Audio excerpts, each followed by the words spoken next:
Friends, आप सबको पता होगा जेपीएससी ने अपना कल कैलेंडर जारी कर दिया 2026 के लिए। तो जानने की कोशिश करते हैं कि ये कितना इम्पोर्टेंट है उन लोगों के लिए जो जेपीएससी की प्रिपरेशन कर रहे हैं और स्टार्ट भी कर चुके हैं। आप सबको पता होगा कैलेंडर में ये सारी चीज़ें मेंशन है। 8 मार्च 2026 को जेपीएससी का पीटी है, यानी कहने का मतलब है आपके पास अब 59 डेज का टाइम है ओवरऑल। और उसके बाद मेंस 2, 3, 4 मई को है। तो उसके बाद भी करीब 2 महीने से कम का 55 डेज का उसके पीटी के बाद का टाइम बचता है आपके पास। तो अब आपकी स्ट्रेटेजी ऐसी होनी चाहिए, आपकी execution plus strategy plus execution ऐसी होनी चाहिए कि कहीं भी आपको बीच में कुछ ऐसी ऑब्स्टेकल ना आए, कोई भी डाउट क्रिएट ना हो। तो प्लीज़ जो भी अब करे, अब स्पीड के साथ लग जाए प्रिपरेशन में। और मैं अभी सिलेबस पे डिस्कस करने वाली हूँ, कहाँ से आपको पिक करना है। इस वीडियो को ज़रूर अच्छे से देखिएगा, बीच में स्किप मत कीजिएगा प्लीज़, ठीक है, क्योंकि मैं लास्ट में भी बताऊंगी आपको बहुत सारी चीज़ें। तो सबसे पहले देखते हैं पीटी का सिलेबस, फर्स्ट पेपर का आप देखते हैं।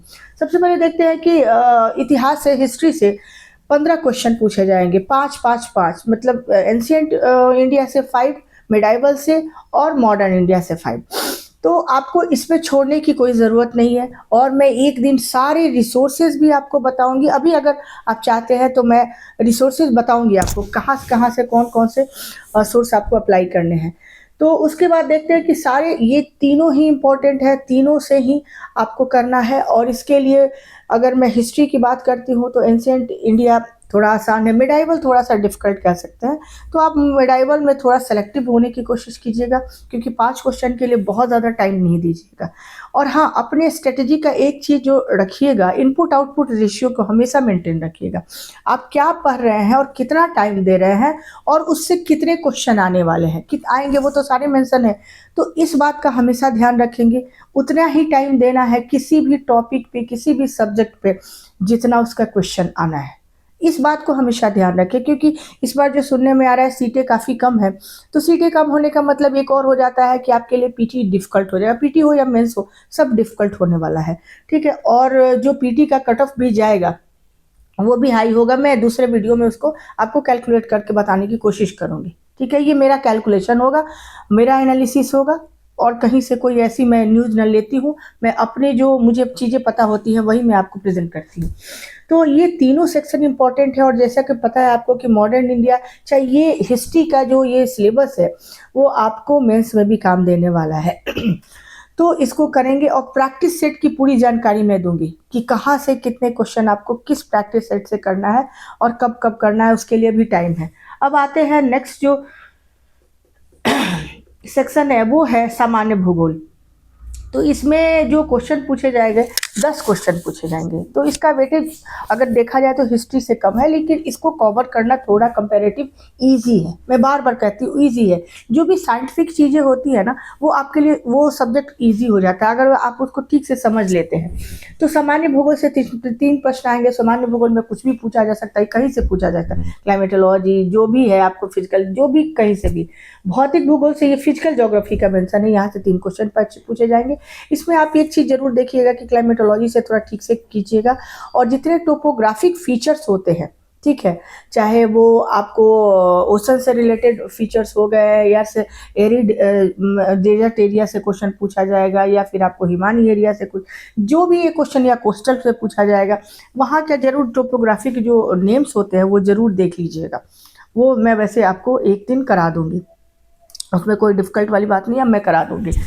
और बस एक ही आपसे रिक्वेस्ट है कि जब भी मेरे वीडियोस को देखें, आपकी जो भी जल्दी चीज़ें करनी है वो कमेंट में डाल दें, ताकि मुझे तुरंत याद हो जाए कि मुझे क्या कराना है, और मैं तुरंत उसको वीडियो अपलोड कर दूंगी। वो तुरंत आप काम कर दें, ठीक है, क्योंकि वेस्टेज होगा आपके टाइम का कि अगर कहीं कहीं से आप वीडियो मान लीजिए देखते हैं या फिर बहुत सारा उस पर टाइम लगाते हैं। ऐसा नहीं करना है, स्मार्ट गेम कीजिए। अगर आपको मेरी वीडियोस पसंद आती है, मेरी स्ट्रेटेजी सही लगती है, तो जरूर कमेंट करें।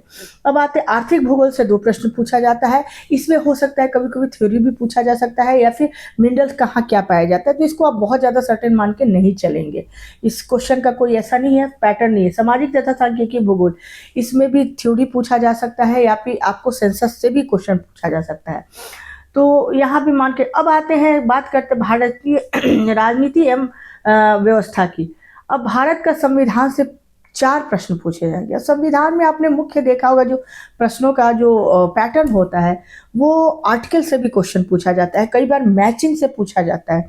तो कुछ आर्टिकल से जैसे जैसे आपको फंडामेंटल राइट्स से यहाँ से एक क्वेश्चन तो निश्चित है कि पूछा जाएगा।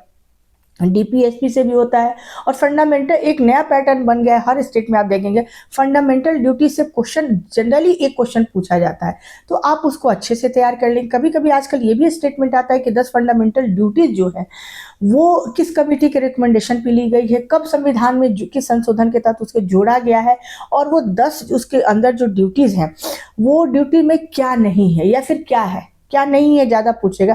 तो फंडामेंटल ड्यूटीज जो 10 लिस्ट है टॉपिक्स है उसको आप जरूर अच्छे से देख लेंगे, थोड़ा सा देख लेंगे कि उसमें आपको कहीं गलती ना हो जाए, ठीक है।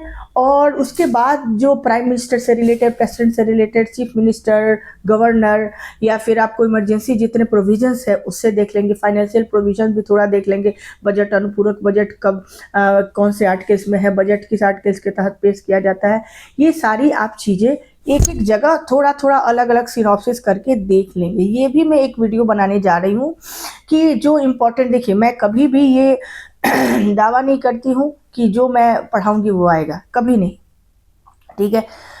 तो इसलिए मैं ये कहती हूँ कि मैं प्रोबेबिलिटी पे काम करती हूँ कि हाँ ज़्यादा किस में चांसेस है आने के, उन चीज़ों को मैं बनाऊंगी। तो एक आर्टिकल्स की पूरी लिस्ट मैं आज एक बोर्ड पे करके आपको अपलोड कर दूंगी वीडियो, जरूर वहाँ से आप देख लेंगे, ठीक है, कॉन्स्टिट्यूशन से रिलेटेड। और एक और चीज़, बेयर एक्ट होता है, एक मोटी सी बाइलिंगुअल आती है बेयर एक्ट किताब, बुक आती है, लॉ की बुक है, उसको आप जरूर अपने पास रखें। उससे होता है क्या कि जब कुछ आप पॉलिटी में पढ़ते हैं, इंडियन कॉन्स्टिट्यूशन पॉलिटी में कुछ भी पढ़ते हैं, तो आप उस आर्टिकल को तुरंत वहीं से कोरिलेट करके वहीं याद कर लें।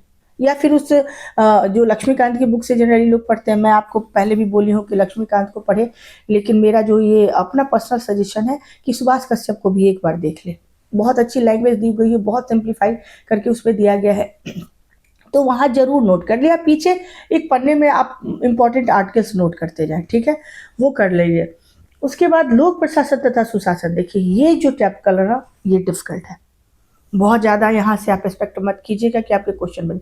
हाँ, जो कहीं से भी पब्लिक एडमिनिस्ट्रेशन किसी बुक से जाइएगा, वहाँ की 20-25 पेजेस या 15-20 पेजेज होंगे, जीरोक्स करवा के बेटर है कि ले लीजिएगा, या फिर आपके पास कोई भी बुक हो अगर, तो वहाँ से फर्स्ट चैप्टर जरूर कंप्लीट कर लीजिएगा। डेफिनीशन कब सबमिट हुआ, वुड्रो विल्सन का क्या है, जितने इसमें थिंकर्स है, प्रोमिनेंट थिंकर्स है, उनका क्या स्टेटमेंट है, और स्टेटमेंट को रिलेट करिए। जैसे ब्यूरोक्रेसी से जो रिलेटेड स्टेटमेंट होता है जनरली उसका वेबर का होता है, तो ऐसे में आपको कुछ ट्रिक्स बताऊंगी कि कहाँ से ट्रिक्स आपको काम करने वाला है, तो उसको जरूर किसका डेफिनेशन क्या है, और उसका कीवर्ड देखिएगा कि उस थिंकर का जो डेफिनेशन दे रहा है पब्लिक एडमिनिस्ट्रेशन से रिलेटेड, उसमें 1 या 2 ऐसे वर्ड्स आपको आएंगे जो उस थिंकर के किसी भी स्टेटमेंट में या फिर किसी भी डेफिनेशन में वो जरूर आ जाएगा।